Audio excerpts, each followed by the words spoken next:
Top quality और consistent performance के लिए सिर्फ सिल्वर पंप नाम याद रखना।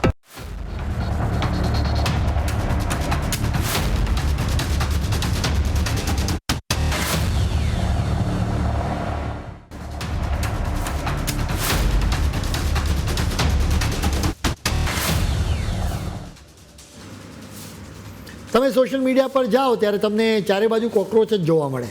ચંપલ કે હિટ પણ કામ નથી કરતું. લોકો બે ભાગમાં વહેંચાઈ ગયા છે. કેટલાક સપોર્ટ કરે છે તો કેટલાક વિરોધ કરે છે. હવે જરા કેટલીક પોસ્ટ પર એક નજર કરવી ખૂબ જરૂરી થઈ જાય છે. કોકરોચ જનતા પાર્ટીના આંદોલનના લીધે કેટલાક ચહેરાઓ ખૂબ જાણીતા બન્યા. સૌરવ દાસ આવો જ એક ચહેરો છે.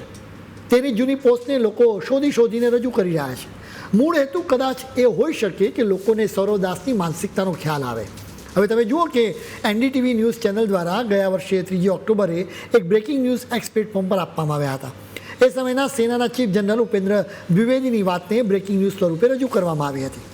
ઉપેન્દ્ર દ્વિવેદીએ પાકિસ્તાનને સખત શબ્દોમાં ચેતવણી આપી હતી. તેમણે કહ્યું હતું કે નકશા પરથી અમે પાકિસ્તાનને મિટાવી દઈશું. પાકિસ્તાને આતંકવાદ પર ફૂલ સ્ટોપ મૂકવું જ જોઈએ. ઉપેન્દ્ર ત્રિવેદીની વાતથી સ્વાભાવિક છે પાકિસ્તાનના લોકો નારાજ થવા જોઈએ. જ્યારે ભારતના લોકોની છાતી તો ગર્વથી ફૂલી જવી જોઈએ. આવું અર્થઘટન કરવા માટે રોકેટ સાયન્સ જેવું દિમાગ કરવાની જરૂર જ નથી. જોકે તમે જુઓ કે સૌરવ દાસ નારાજ થઈ ગયો. તેણે તો સેનાના ભૂતપૂર્વ ચીફની ભાષા સામે અવાજ ઉઠાવ્યો. તેણે તો ઉપેન્દ્ર ત્રિવેદીની સંયમમાં રહેવાની સલાહ પણ આપી દીધી. તમે વિચાર કરો કે આ સીધો પાકિસ્તાન પ્રેમ નથી તો બીજું શું છે.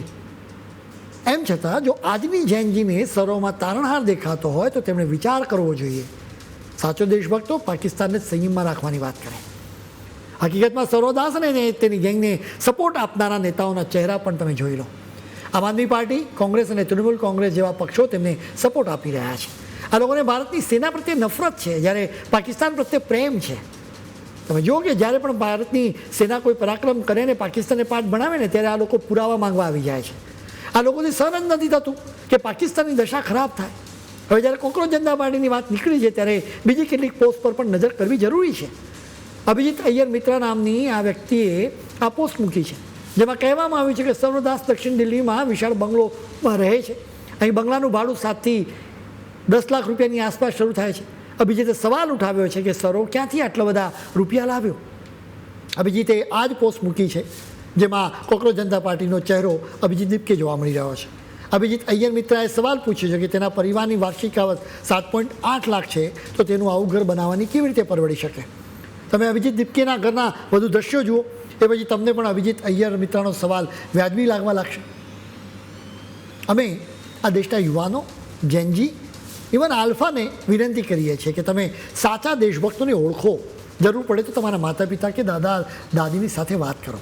તમે સમજણમાં માત્ર છેલ્લા 10 થી 15 વર્ષ જોયા છે, જ્યારે તમારા માતા પિતા અને દાદા દાદીએ દાયકાઓ જોયા છે. એટલે તેઓ સાચું ખોટું શું છે ને એ સારી રીતે સમજે છે. તમે એક વખત તેમની સાથે વાત જરૂર કરજો.